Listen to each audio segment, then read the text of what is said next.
Welcome to the deep dive. Today, we're strapping on our highest heels, maybe some fishnets, Oh, definitely. and heading, metaphorically at least, to the Appalachian Theater of the High Country. We're going to unpack, one of the most unique and, frankly, enduring things in live entertainment. The Rocky Horror Picture Show Shadowcast. Exactly. Shadowcast production of it. Okay, so let's really unpack this. Our mission today is to get beyond just saying, oh, it's Rocky Horror. We want to understand the cultural engine, really, that drives this specific performance. What is a Shadowcast? Why is this movie, Rocky Horror, still such a massive cultural thing, like 50 years after it came out? 50 years. It's incredible. And what's the specific philosophy behind this annual show, the one put on by Alpha Psi Omega, the Theatrical Honor Society? Well, what's really fascinating, where you almost have to start, is with the paradox of it all. The paradox. Yeah. To get why it's so huge culturally, you need to know it was, initially, a spectacular financial failure, a total bomb. Oh, right. I read about that. Like, barely made anything opening weekend. Barely anything. We're talking about $21,000, maybe a bit more, which was, a tiny, tiny fraction of what it cost to make back in 1975. Wow.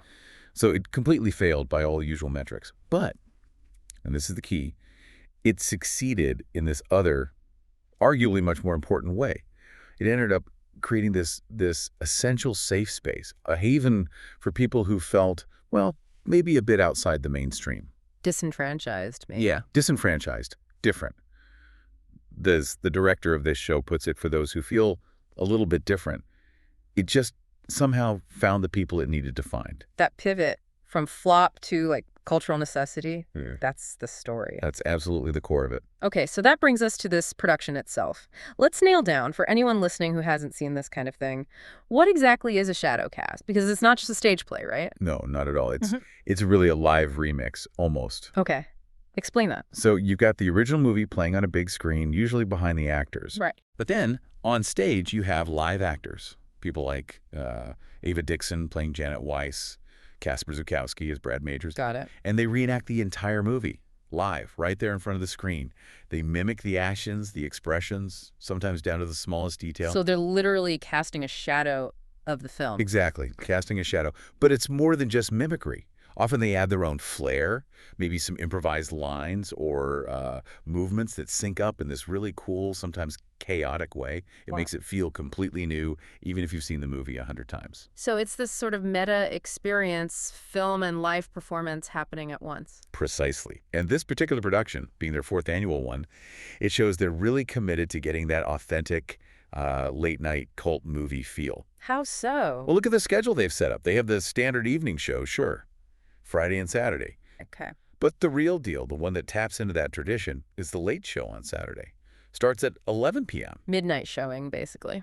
Exactly. Runs till almost 1 a.m. That's deliberately catering to the classic midnight movie vibe, the, slightly unhinged energy that really cemented Rocky Horror's place all those years ago. That's where the real magic happens. Or maybe madness is a better word. Could be both.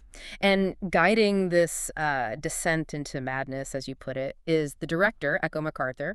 She's a senior theater arts major, also the lighting designer. And she's been involved for 3 years now. Yeah. And apparently her connection to the film is really deep, personal, which seems to shape how they approach it. Oh, definitely. You get the sense this isn't just another show for her. It's like part of her history. How so? What's the story there? Well, according to the source, MacArthur's grandfather was obsessed with the original movie. Just loved it. Okay. And after he passed away, her mother showed the film to Echo, who was like 10 or 11 at the time. Wow, that young.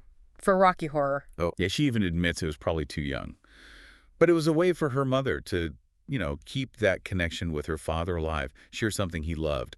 So MacArthur says herself, it makes doing this show really, really personal. That makes so much sense. It's not just directing a play, it's honoring a family connection. Exactly.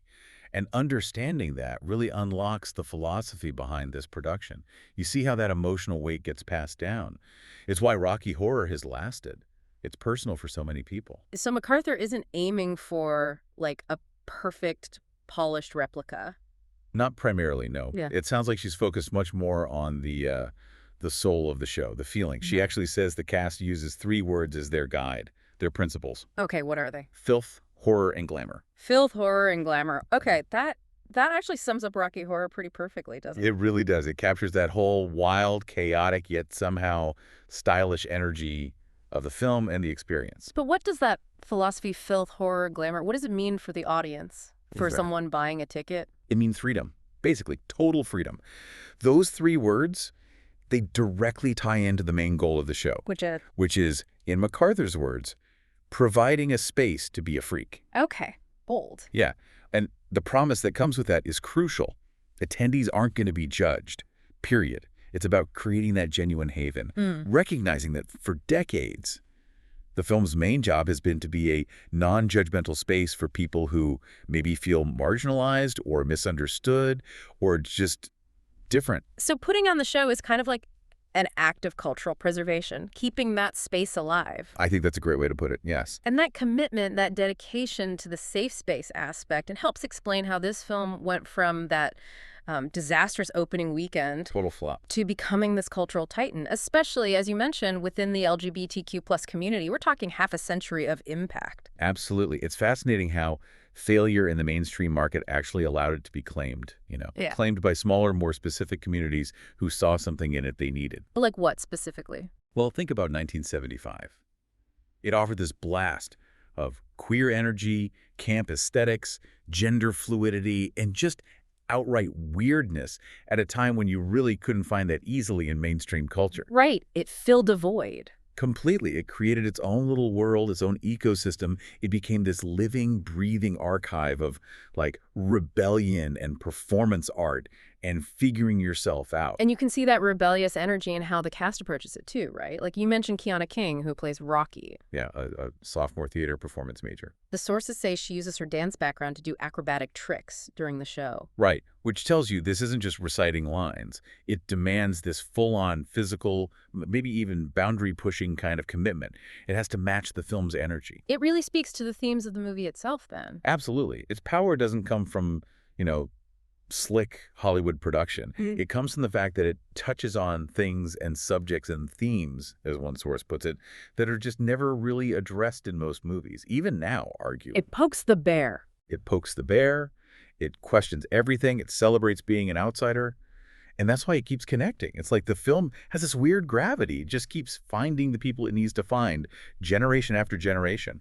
Which leads us perfectly into the audience side of things, because this is not a sit back and watch kind of movie experience, is it? Oh, absolutely not. It's probably the most interactive cult film experience there is. So the invitation is wide open for students, community members, everyone to show up in costume. Oh, yeah. Costumes are highly encouraged and bring, as they say, an excited, freakish energy. You definitely need to come prepared. Prepared for what exactly? Beyond the costume. Prepared for interaction, prepared for callbacks, props being thrown, though maybe not actual toast in a theater setting these days, and prepared for the rites of passage. Rites of passage. Okay, tell me more. Well, if you're new, Yeah. if it's your very first time seeing Rocky Horror in this kind of setting, Yeah. you're known affectionately as a virgin. A virgin. Okay, that's Right. quite a label to get slapped with at the door. It is.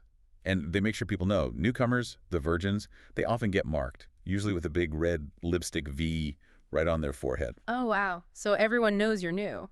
Exactly. It's playful, it's part of the initiation, but it signals you've just stepped into this really unique participatory world for the first time. It's all part of the ritual, the community bonding. Don't worry, it's done with love. It sounds like wonderful, structured chaos, and I love that the cast gets involved in kicking off those rituals. Definitely.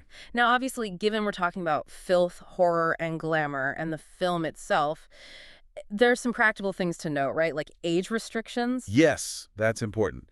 Because the film is vulgar, it deals with mature themes.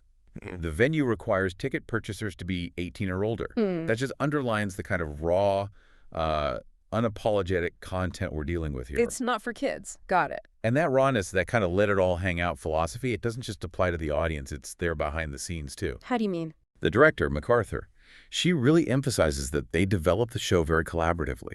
There's a lot of improving and working on actor instinct involved. Ah, so it's not rigidly scripted down to the last eyebrow raise. Apparently not. That creative freedom they give the actors in rehearsal, it mirrors the freedom they want the audience to feel. Yeah. That chaos, that spontaneity, it's encouraged on both sides of the stage. Keeps the whole thing feeling organic and, alive. Okay, so wrapping this all up, what's the big takeaway here?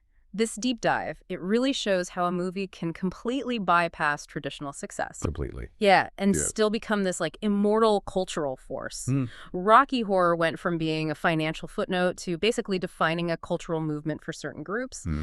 And it did that just by offering this space, this non-judgmental zone for people to be themselves. Totally guided by those three pillars, right? Okay. Filth, horror, and glamour. It nails its mission. It really does. And, the power of Rocky Horror, even now, 50 years on, isn't just about looking back. It's not just nostalgia. It's about active community building right now. It's still providing that haven. It's still providing that haven where being weird isn't just tolerated, it's like celebrated. Which kind of raises a big question, I think, for you, the listener. Okay.